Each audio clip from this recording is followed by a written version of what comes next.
Okay, do a clap, John. Mm-hmm. Yeah. Lovely. Yeah, okay, cameras are on. Happy, Jim? Yeah.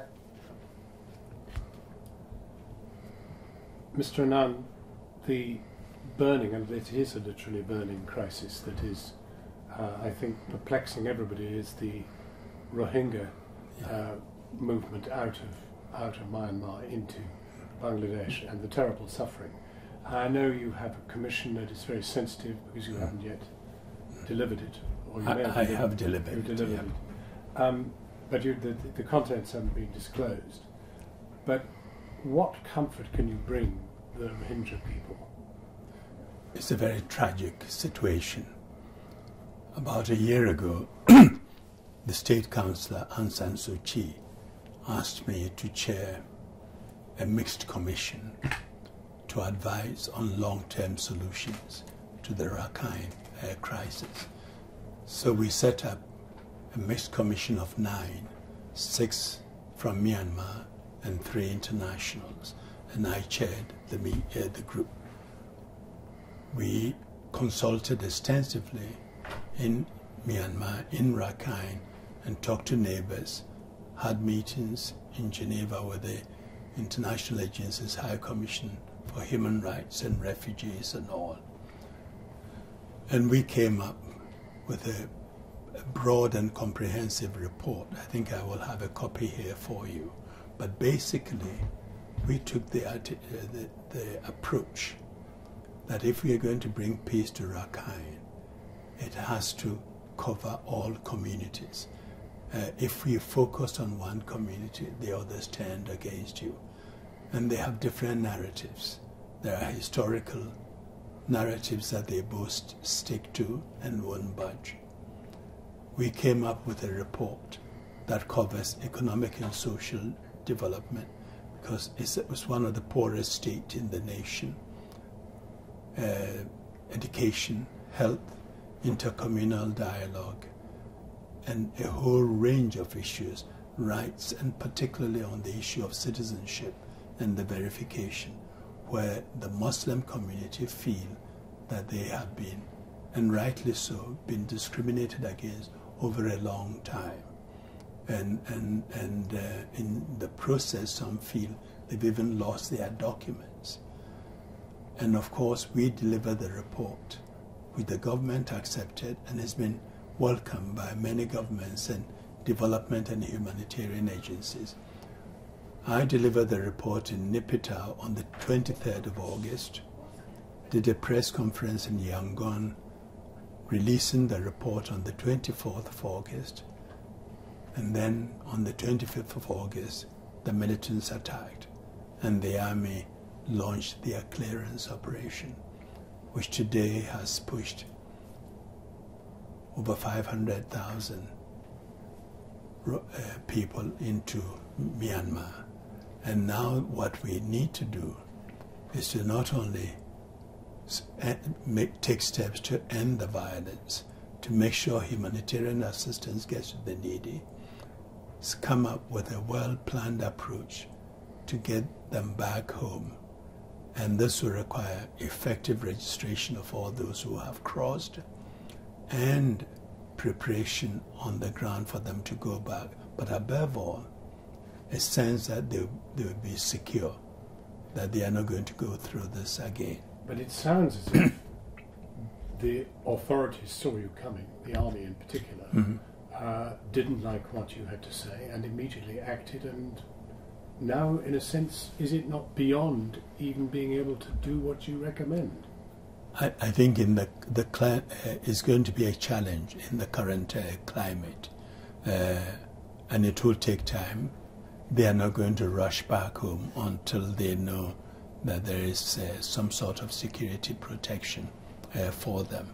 But also the international community doesn't seem to have rallied in the sense that the Secretary General has asked for over $400 million. He's got under $100 million. That is usually the problem. He wants to do something. In fact, I briefed the Security Council 10 days ago, and I told the permanent members, you have to speak with one voice. You have to stand together to help protect these people, and you are much more effective when you do that. But if you are divided, it doesn't help. So not only we see sometimes divisions on the council, but the resources the Secretary General and the agencies need are not always forthcoming or coming in on time and in the amounts required.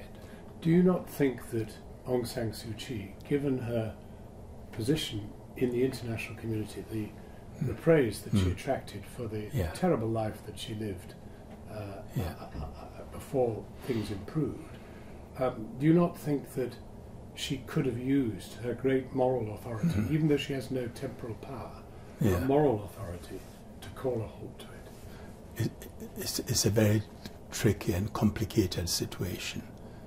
And I mentioned that in the report, saying the duality in the leadership makes it difficult to the get fact that she shares power with the army. Yeah, to get a and they get the majority. Exactly, and to get a coherent policy and implementation going. But she could have said more. Yes. At the same time, you live in a situation where, apart from the army, you also have the population who are not particularly sympathetic to the Muslims, and then you also have the Buddhist monks, extremist Buddhist monks, who also roil up people, and so it's a very difficult situation. But yes, there's no doubt she could have said more. In the wider world, and this after all is what the elders are, I think, interested in, and that is leadership. Yeah. All of you who've enjoyed leadership of one sort or another, be it in the United Nations or as head of state, etc. Do you detect an implosion of leadership, that basically that there is a tremendous dearth of leaders across the world? It's rather sad. In the past, we had challenges of one kind or the other.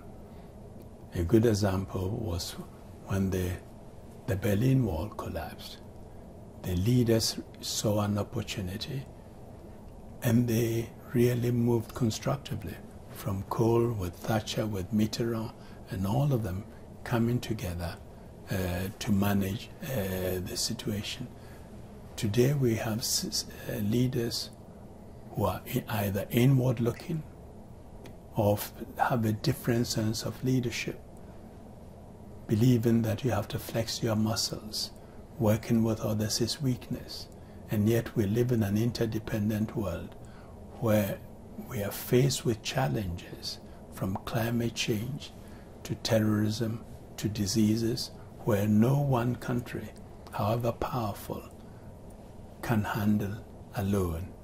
And yet there are leaders who believe they can go it alone.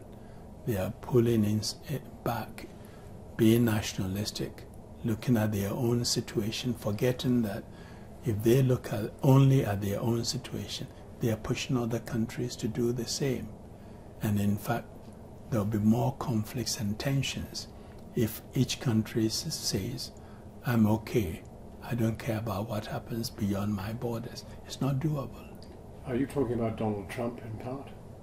Well, I think there are others. What a diplomat. Right?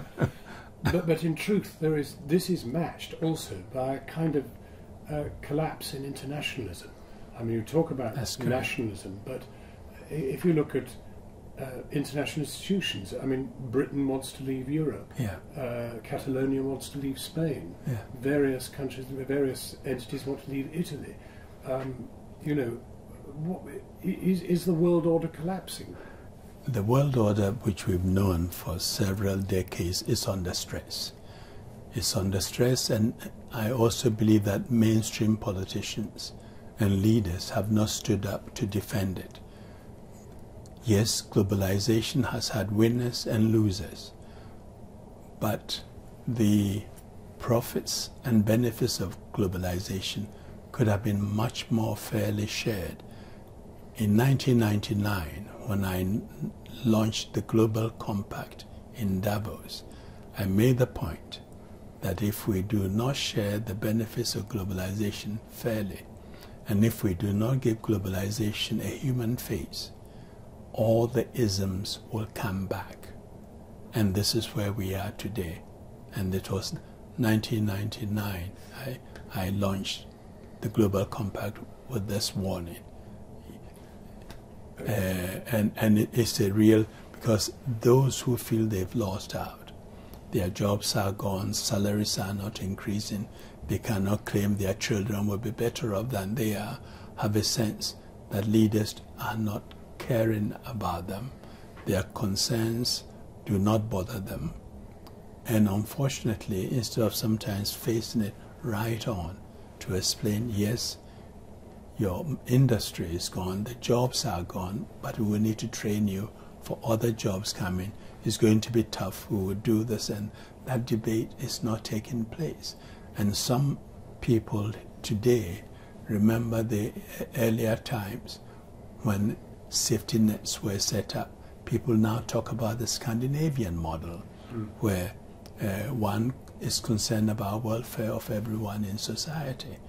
And this is where the anger comes from, you know. Now, there's no doubt, and this is the final question, but on your watch, it was the first period that people began to really wake up to global warming. That's correct. Are you depressed that so little has happened since you left office? I am, and not only am I depressed as so little has happened, we are all cheering Paris, the Paris Agreement. The test will be implementation. Even if we implemented it fully, I'm not sure it will be enough to get us to where we need to be, but at least it will be a very important start. And I appeal to each government and the populations that support them to push to fight global compact, because if we do not, we can talk about innovation and all the wonderful things we are going to do. It will all be for naught if climate change really sweeps the world the way it's going. We've seen this incredible weather patterns, what's done in Asia, in the US, fires in California. There are clear signs, and I hope we wake up and take it seriously. Kofi Annan, thank you very much indeed for talking to us. Thank you, John. Thank you very much. Good. It's lovely to talk to you. I'm sorry to have taken so much of your time. No.